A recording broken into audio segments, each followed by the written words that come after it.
The death toll in Assam floods has risen to 11 people. Massive floods have now submerged 28 out of the 33 districts in the state.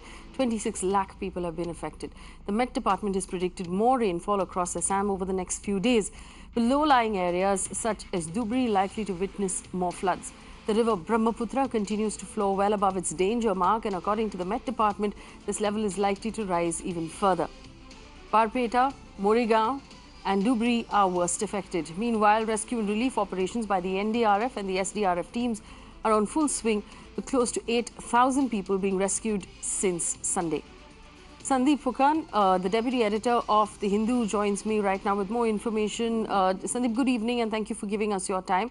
Could you explain to us how bad this is? Because there have been some reports that said that if the rain continues, we could be looking at a 2004-like situation.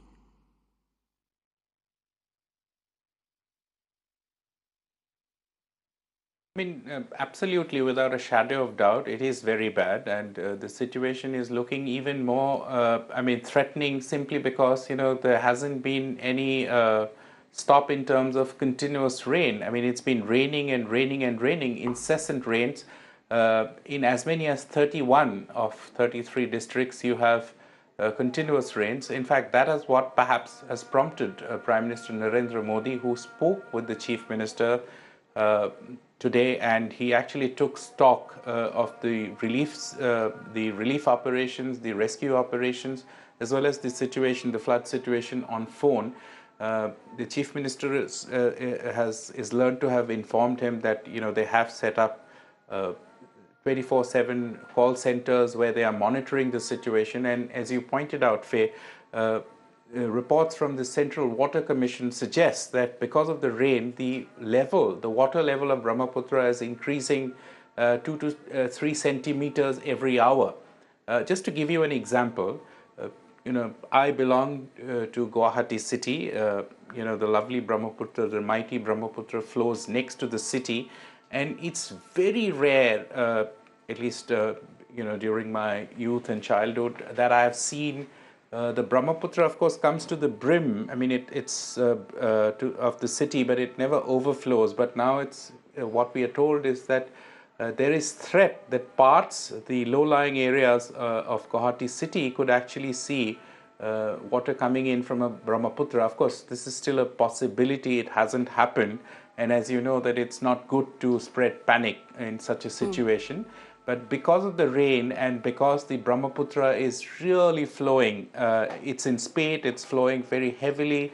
That's why the threat, I mean, it's a real possibility. It could happen. So I mean, at least in my recent memory, I don't remember when Guwahati, there is waterlogging, but not flooding. There's a difference between being flooded because of Brahmaputra water coming into the city and waterlogging because of incessant rains. That happens quite often. I mean, just an hour, Sandeep, unfortunately, there has been waterlogged parts of the city. There has been a certain level of desensitization that has happened to the rest of India as far as the visual on our screen is concerned. I mean, there were actually people who told me, no, but doesn't Assam flood every year? Doesn't the Brahmaputra breach its banks every year? This year is obviously different. And like you said, do you think that this is a result of climate change? Is this unusual?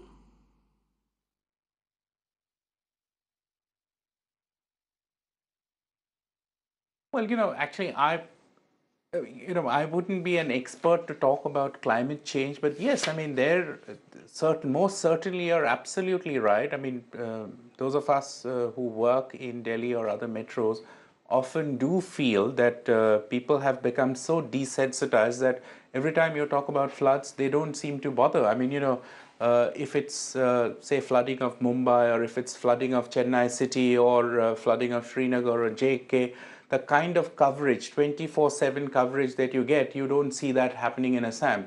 Just look at the numbers. You just said 28 districts. According to my information, 31 out of 33 districts in all across the state, is facing flood-like situation, or they have been declared as flood hit. One of the UNESCO World Heritage Site, the Kaziranga, and remember, it's not just about people. In terms of people, 26 lakh people have been displaced in some districts like Barpeta. 7 lakh, 7.5 lakh people have been displaced. In Morigaon, barely an hour's drive from Guwahati city, 3.5 lakh people have been displaced. They're out of their homes. Their crops have been destroyed. Their homes have been destroyed. So they will have to rebuild their life all over again. And this happens year after year.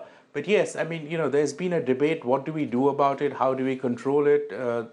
This government in particular, the NDA government, the last NDA government had come up with the idea of dredging the Brahmaputra and the bed of the Brahmaputra, so that the water flows in the Brahmaputra in a more channelized way, and maybe that will also become an effective flood control measure. But that's a highly debatable option among experts. I have attended. I am part of a group of professionals who work in this area, and I have attended seminars and lectures where they sort of tend to debate this as an effective option. The other option, Faye, is building upstream a dam, but that faces stiff resistance both from the people and also because you'll have to build somewhere in Arunachal Pradesh. It'll take a very long time, but consider this. I mean, we faced this for 4 decades, 5 decades.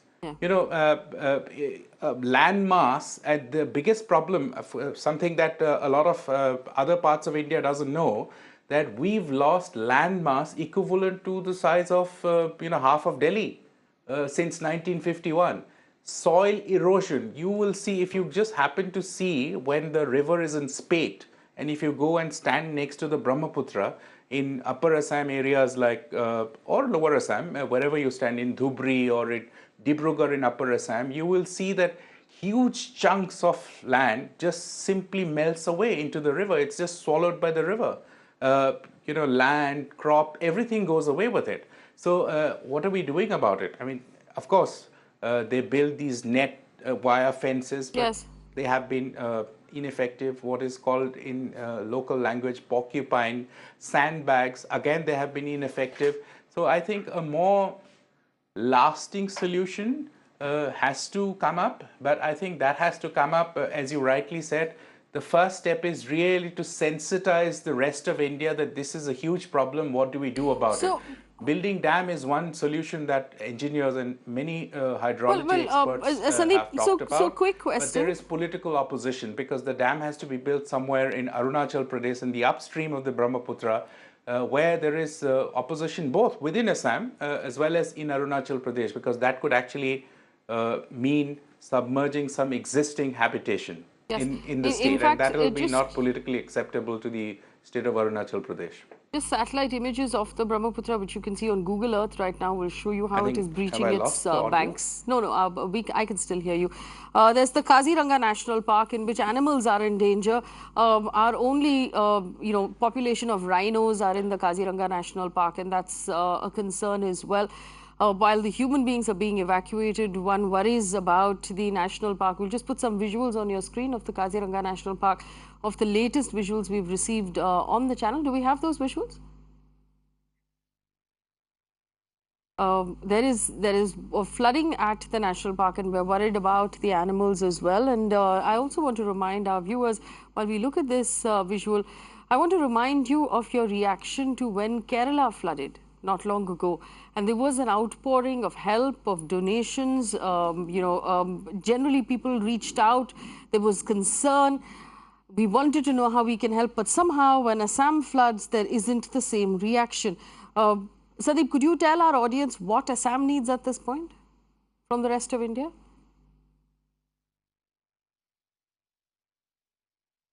Well, I think, first of all, I would say prayers that the rain stop. Really, I mean, until the rain stops, there's little that anyone can do.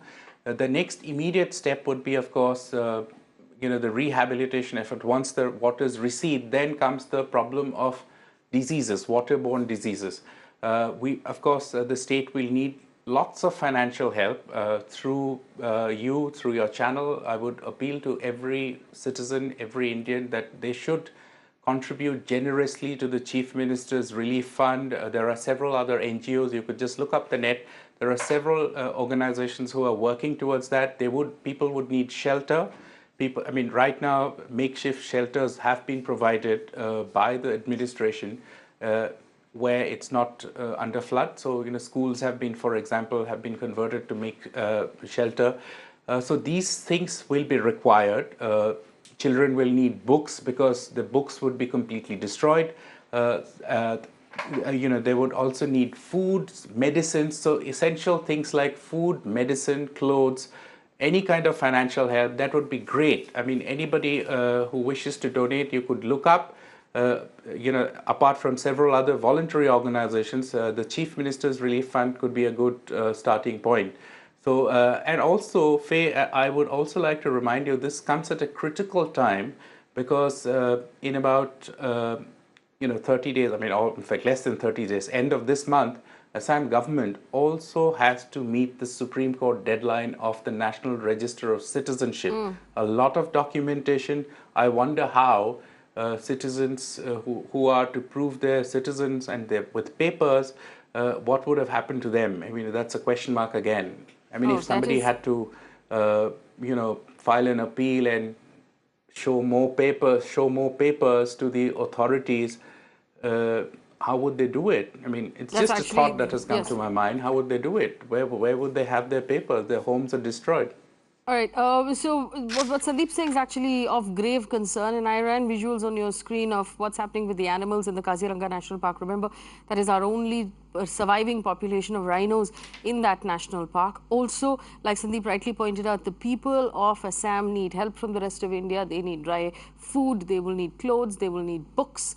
All of their belongings are likely to have been ruined in this flood, along with their with their paperwork and their crops, which will also cause concern when the NRC comes up and that national register where people will have to prove their ancestry and their citizenship. If they have lost their paperwork in this flood, that is going to cause a whole new world of pain for these people. We're going to continue to pay very close attention to our brothers and sisters of Assam and try and see how much help we can help them with here on Mirror Now. Remember, you can get in touch with Goonj if you want to help out in any way. We need to, at this point, send as much support as we can to Assam.